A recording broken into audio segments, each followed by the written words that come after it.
Caste survey చేస్తా ఉన్నారు. అంటే మిమ్మల్ని ప్రభుత్వం ప్రైవేట్ అని మేము హాస్పిటల్ వైసీపీ నియమించిందా లేకపోతే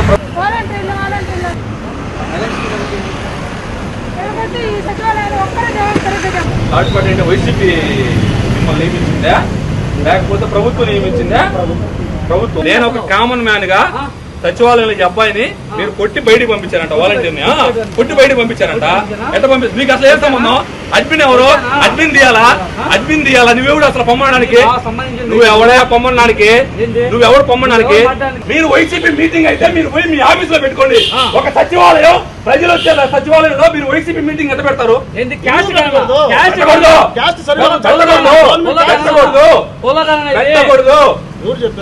రూల్ లేదు. మీరు కనుక్కుని తెలియకపోతే ఎవరు చేయాలి?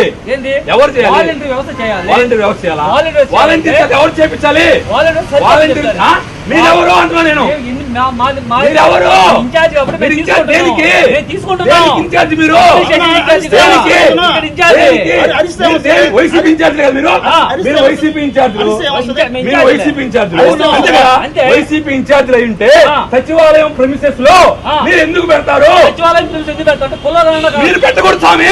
మీకు తెలీదా? మీకు తెలిస్తే మీరు ఎందుకు పెడతారు? మీరు పెట్టకూడదు. సచివాలయం స్టాఫ్ ఎవరు ఉన్నారా? ఒకళ్ళేనా? వీళ్ళు వైసీపీ వాళ్ళు నియమించిన వీళ్ళు వైసీపీ పార్టీ నియమించిన వాళ్ళు. వీళ్ళు చెప్పేది ఏంటంటే ఇప్పుడు ఒక్కొక్క వాలంటీర్ కి 10,000 20,000 ఇస్తున్నారు. ఎలక్షన్ 2 ఏళ్ళు పని చేస్తే వాళ్ళు వచ్చి చెప్తారు ఇప్పుడు 10,000 20,000 ఇస్తే నెల 20,000 ఎలక్షన్ టైంలో 20,000 ఇస్తామని చెప్పి ఎమ్మెల్యే వాళ్ళు అంటారు. వీళ్ళు పిఎల్ఓ కాదు, ఎమ్మెల్యే అంటే సచివాలయం వాళ్ళ వాలంటీర్ల మీద వైసీపీ ప్రభుత్వం నియమించిన ఎమ్మెల్యే వాళ్ళు. వీళ్ళందరూ కూడా ట్రైనింగ్ అంటే వీళ్ళందరూ వాలంటీర్లే.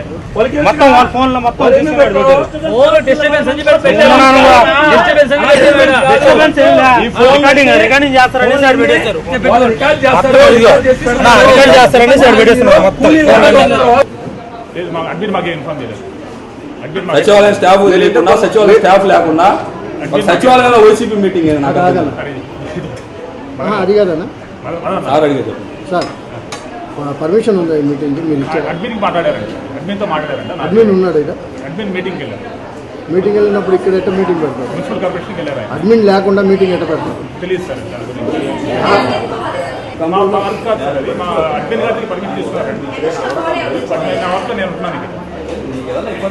మీరు చెప్పారా మీ అడ్మిన్ గారు?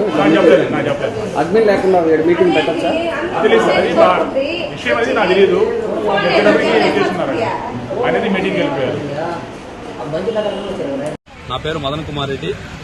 ఏదైతే ఈ 19వ డివిజన్ కార్పొరేటర్ మారారెడ్డి జ్యోతిప్రియ భర్తని ఏదైతే 19వ డివిజన్లో 19/2 సచివాలయం పరిధిలో గత సంవత్సరం రోజులుగా శశి మరియు చెల్లెలు నిరూప ఇద్దరు కూడా సచివాలయంలో వాలంటీర్లుగా ఉద్యోగం చేస్తా ఉన్నారు.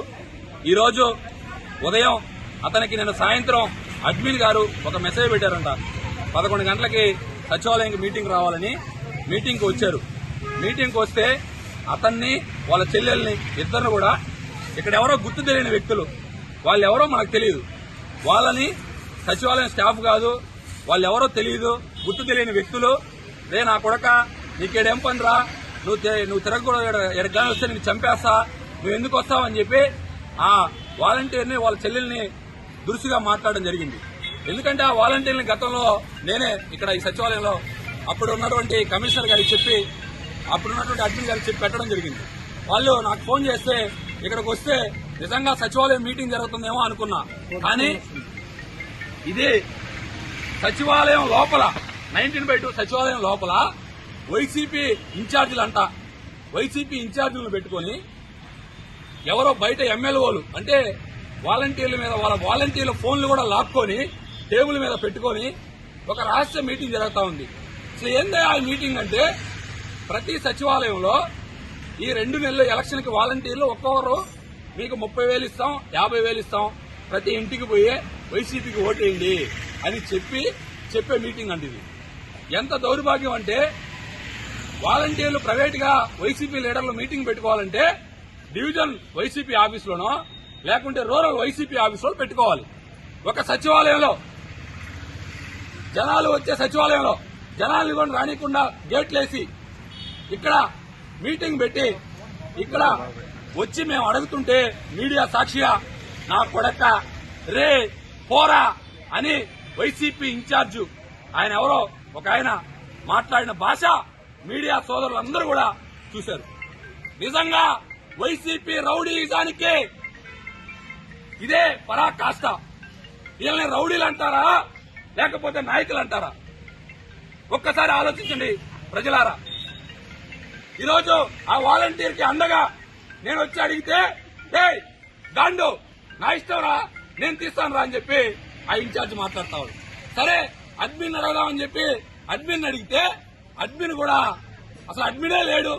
సచివాలయం స్టాఫ్ అడిగితే అసలు మాకు మీటింగే తెలియదు అంటారు. ఎంత దౌర్భాగ్యం. కనీసం అడ్మిన్ తెలియకుండా వైసీపీ మీటింగ్ ఎట్ట పెడతారు సచివాలయంలో? దాన్ని అడగతావైతే అదేమనంటే రే నీ అంతు చూస్తా ఉండ్రా, పోలీసులు వస్తున్నారు, నేను తీసుకోపోయి అరెస్ట్ చేపిస్తా, జైల్లో వేపిస్తా. అభయా చిన్న నాకేం కేసులు కొత్త కాదు, 28 కేసులు పెట్టుకున్నా.